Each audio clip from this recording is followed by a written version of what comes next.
সাবেক প্রধানমন্ত্রী ও বিএনপির চেয়ারপারসন দেশনেত্রী বেগম খালেদা জিয়ার আশু সুস্থতা কামনায় বরগুনা শহরে দোয়া মাহফিল অনুষ্ঠিত হয়েছে। বৃহস্পতিবার সন্ধ্যায় বরগুনা আদর্শ বালিকা বিদ্যালয়ে এ মাহফিলের আয়োজন করা হয়।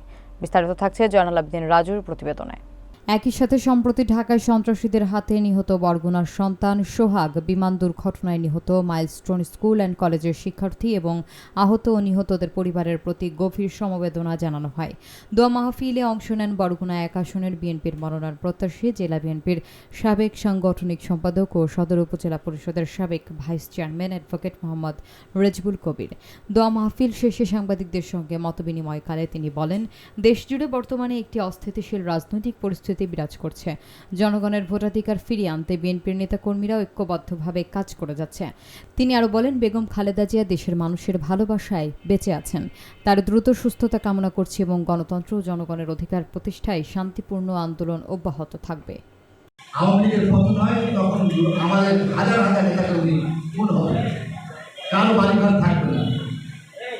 প্রতিহিংসা রাজনীতি যদি বিএনপি করত তাহলে ঠিক সেই ঘটনাই ঘটত, কিন্তু আমাদের তারেক রহমানের নির্দেশে আপনারা জানেন আমাদের এই পাশে যে ব্যবসা প্রতিষ্ঠান সোনালী বিভাগরা আওয়ামী লীগ কতবার ভাঙচুর করেছে আপনারা জানেন।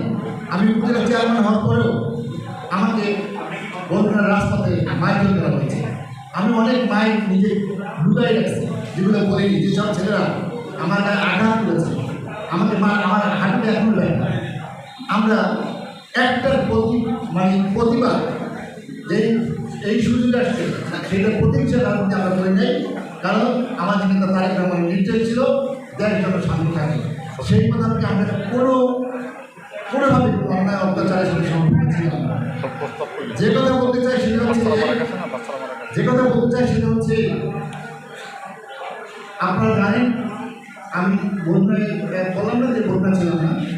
এই সময়ের ভিতরে ডেঙ্গু আমি হাসপাতালে নিয়ে কাজ করেছি, এরপরে আমি পরিষ্কার পরিচ্ছন্ন অনেক কথা আপনাদের নিয়েও কাজ করেছি। সেক্ষেত্রে তারপরে প্রতি দেখা গেল ভয়াবহ অবস্থা ধারণ করেছে ডেঙ্গু। সেই ডেঙ্গুর পরিস্থিতি গেছে। তারপর বন্ধুরার ছেলে সোহাগকে ঢাকা নির্মম রাজপথে হত্যা করা হয়েছে, যে হত্যা নির্মম, যেটা মানা যায় না। এটার ভিতরে আমার মনে হয় কোনো ষড়যন্ত্র ছিল। এটাকে আমাদের প্রতিপক্ষ বলবো না, কিছু কিছু রাজনৈতিক সংগঠনে যারা ইসলাম নিয়ে রাজনীতি করে, ধর্ম নিয়ে রাজনীতি করে, তারা মিথ্যা বলি আদায় এবং আমাদের উপরে চলে দিতে চায়। বিএনপি চাঁদাবাদী করে চাঁদাবাদী ধ্বংস করে পারে।